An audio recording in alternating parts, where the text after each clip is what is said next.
Totoo. Totoong nakita ko si Laura. Nasakal ko nga siya eh. Mami, ibang pasyente daw yung sinaktan mo.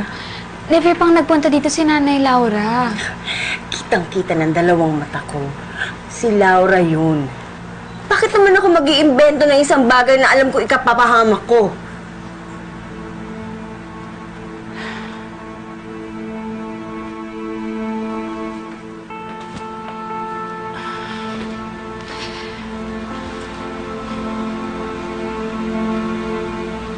Mami, siguro nga tama na magpagaling ka muna dito sa ospital. Dadalaw naman ako araw-araw eh. Bakit mo sinasabi yan? Pati ba ikaw hindi ka naniniwala sa akin? Sa tingin mo ba, gawa-gawa lang ng utak ko yun na nakita ko si Laura dahil nababaliw ako? Pero nakakasakit ka na kasi ng ibang tao eh. Pati ikaw wala ka ng tiwala sa akin.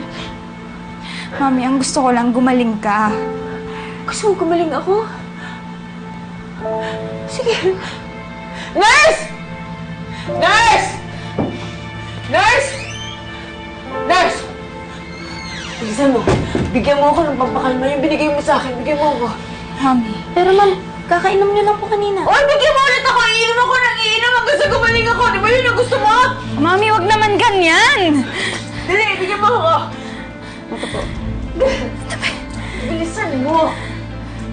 Lahat yun, tabihan mo na! Ma'am, pa isa-isa na po. Ano ba isa-isa? Gusto ko na nga gumaling eh! Bigyan mo ako ng marami! Mami, tama na! Sumusobra ka na eh! Ikaw ang sumusobrang makasakit! Hindi ka naniniwala sa'yo, umalis ka na!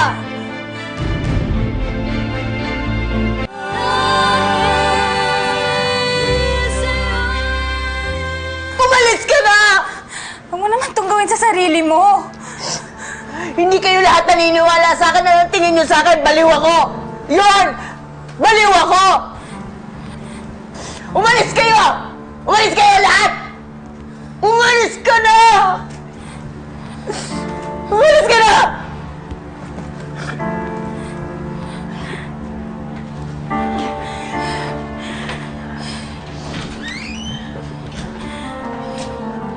Umalis ka na! Sabi ko lahat, di ba?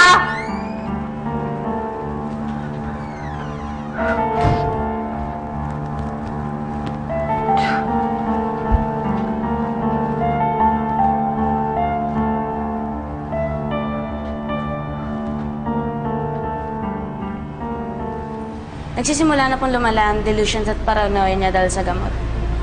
Reported na rin po kay Doc ang insidente na nakasakit po siya ng kapwa niya pasyente. Kahit nga rin po yung anak niya pinagtabuyan niya po kanina. Good. Patuloy mo lang ako bigyan ng update sa kalagayan niya, ha? And continue giving her the meds. Ayoko ng kapalpakan. At dapat hindi ka pahuhuli na nilalason mo ang utak ng babaeng yun. Noted po, ma'am.